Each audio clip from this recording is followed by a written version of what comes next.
Bonjour à toutes et tous, ici Loïc. Je suis vraiment heureux de te retrouver aujourd'hui pour partager avec toi un outil qui, à mon sens, reste encore trop méconnu. Et pourtant, il est redoutablement efficace.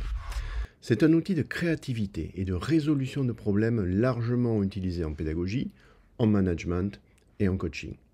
Son principe est simple. Au lieu de mélanger nos différentes façons de penser, qu'elles soient émotionnelles, rationnelles, critiques ou créatives, on choisit de les séparer volontairement à travers 6 chapeaux symboliques.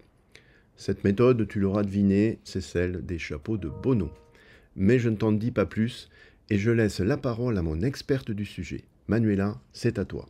Quant à moi, je te donne rendez-vous très bientôt pour de nouvelles vidéos pédagogiques.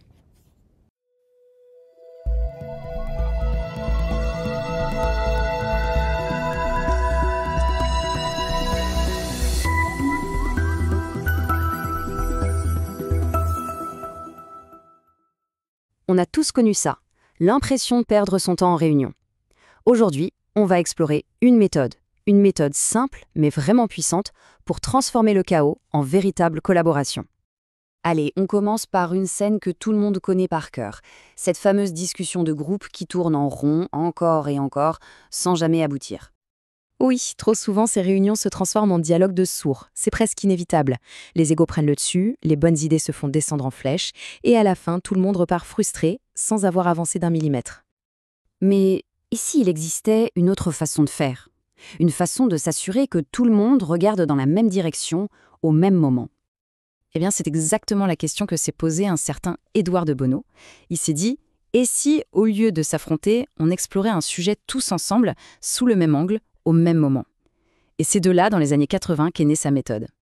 Le concept, il l'a appelé la pensée parallèle. Et l'outil qu'il a imaginé pour y arriver est d'une simplicité, eh bien, brillante. C'est ce qu'on appelle les 6 chapeaux de la pensée. Bon, alors c'est parti, on va décortiquer ensemble ces 6 chapeaux. Chacun représente une manière bien spécifique de penser. Le premier, c'est le chapeau blanc. Quand on met le chapeau blanc, on joue les détectives. On ne s'intéresse qu'aux faits, rien qu'aux faits. Les données brutes, les chiffres vérifiables, toutes les opinions, toutes les interprétations, on met ça de côté. La seule question qui compte, c'est, concrètement, qu'est-ce qu'on sait? Ensuite, on a le chapeau rouge. Ah, celui-là, il libère la parole. Il donne le droit d'exprimer ses émotions, son intuition, ses pressentiments, et le plus important, sans avoir à se justifier. C'est crucial, parce qu'une décision qui ignore complètement le ressenti humain, c'est souvent une mauvaise décision. Voilà le fameux chapeau noir. C'est un peu l'avocat du diable. Son but, ce n'est pas d'être négatif pour le plaisir, non. C'est d'être réaliste. Il nous force à chercher les failles, les risques, les obstacles. C'est ce chapeau qui va rendre une idée vraiment solide. Et pour faire contrepoids au noir, on a le chapeau jaune. C'est celui de l'optimisme. Mais attention, de l'optimisme constructif. Il nous pousse à chercher les bénéfices, les opportunités, la valeur. Même quand une idée a l'air un peu bancale, le chapeau jaune demande « Ok, mais qu'est-ce qu'il y a de bon là-dedans ?» Le chapeau vert, lui, c'est le chapeau de la créativité pure, sans limite. Là, il n'y a pas de mauvaises idées.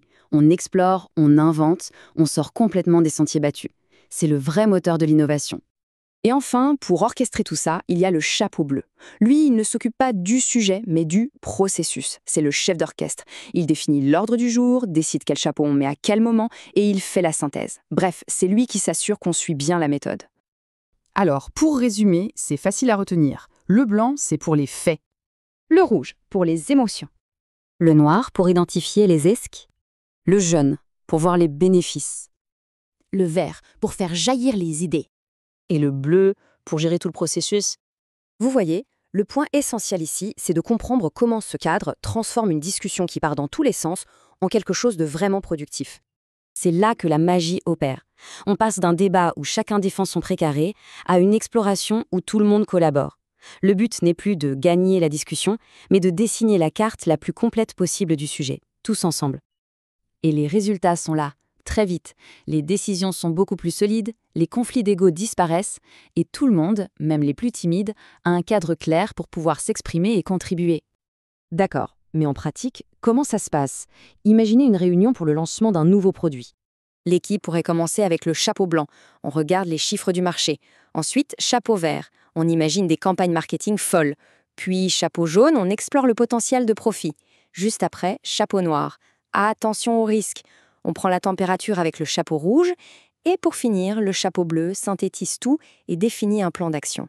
Chaque angle est couvert, l'un après l'autre, sans conflit. Au final, cette méthode, c'est plus qu'une technique. C'est une véritable discipline pour l'intelligence collective. C'est un rappel que pour bien penser, il faut parfois se concentrer sur une seule chose à la fois.